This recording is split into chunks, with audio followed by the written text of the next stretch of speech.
Fellow neighbors, we all know that we are living in very weird and difficult times. Well, unless you are playing a board game and got sucked into a jungle and you're released 26 years later, but that rarely ever happens.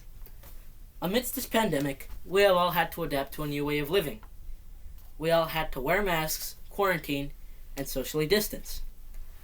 Just yesterday, my brother and I were playing soccer in the street, and my brother, with his great aim, sent the ball flying into the backyard. We live in a trailer park, so we don't have fences. Our backyard is somebody else's front yard. When I was running after the ball, I felt something squishy under my shoe. We recently had neighbors move in next door, and I realized I had stepped in dog poop. I was thankful that at least a scat didn't get on the ball, and I wiped my shoes off in the grass, and then went back to playing with my brother. Later on in the evening, when we came back in, after the mosquitoes had the biggest feast in their lives, I found myself thinking about my stinky new neighbors. It was so curious that one small problem had me thinking about a global scale issue that affects all of us. That is why I've called you here today. Not to diss on the neighbors, but because we need to talk about how, during these times of uncertainty, our anxiousness has caused us to only think about ourselves and not others. So today, we will stomp on the causes, wipe off the effects, and clean up with some solutions of this issue. The stinky truth is, it isn't just my neighbors who are the only ones thinking about themselves. We can see people running around without masks in the grocery stores, and people getting into fistfights over Clorox wipes, like it's Black Friday or something. And we see people crying because they just want to eat inside Chuck E. Cheese. I believe this selfishness is happening for two main reasons. First, I have found that if the disease isn't impacting people we identify with, we are less likely to be careful. This causes us to act in self-preservation rather than community preservation. This can be seen not only in the instance of the coronavirus, but in life in general. If we look like the Pillsbury Doughboy, or you're as slender as Jack Skellington, or you're black or white, brown, or even green, or you have the $250 AirPods, or the cheap Dollar Tree earbuds that break and only one side works, we will always be judged by someone. In my life, I have found something else to be a constant besides change.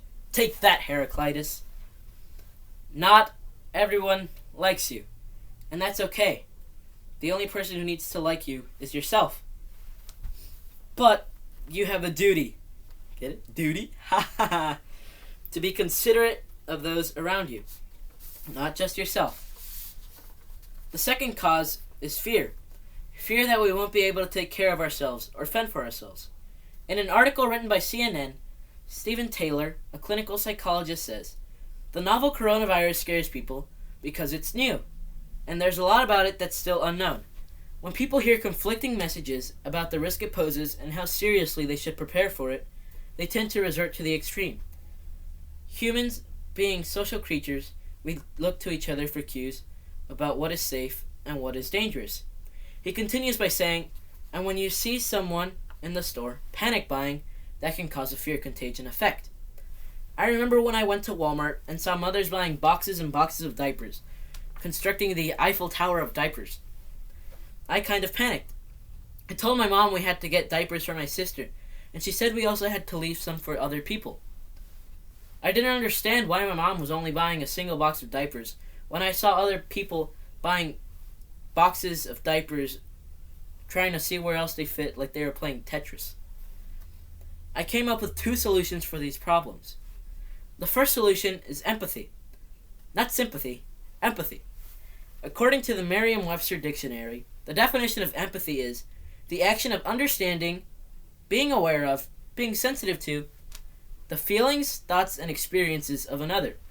In the example above, we can see that someone who is sympathetic says, "Oh, it's too bad that other people won't be able to get diapers," and they buy 70 other boxes. Whereas someone who is empathetic says, "It's too bad they won't be able to get diapers," and they leave some for the other people. We have to learn to view the world through the lens of empathy.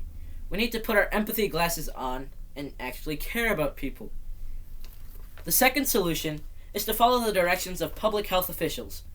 During a town hall meeting in Miami, Florida, on October 5th, 2020, President-elect Joe Biden said, "I view wearing this mask not so much protecting me, but as a patriotic responsibility.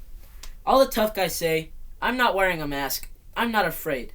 Well, be afraid for your husband, your wife, your son, your daughter, your neighbor, or your coworker.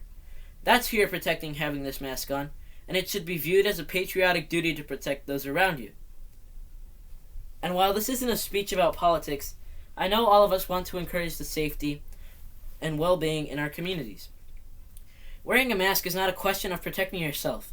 It is a question of protecting those around you. It's like double dipping in the hummus. You just don't do it because it's the right thing to do. So today, we've seen what is causing us to act in self-preservation instead of community preservation amidst the coronavirus. We've talked about some solutions, empathy, and acting in accordance with government guidelines. Thank you for having me today, neighbors that make up North Meadow Village. I know you guys have a lot on your hands. You guys have to handle the situation about those people who put the trash bin out on the wrong day, as well as obviously talking to my new neighbors about their crappy problem. But if we are able to work together, I know it will be a beautiful day in the neighborhood.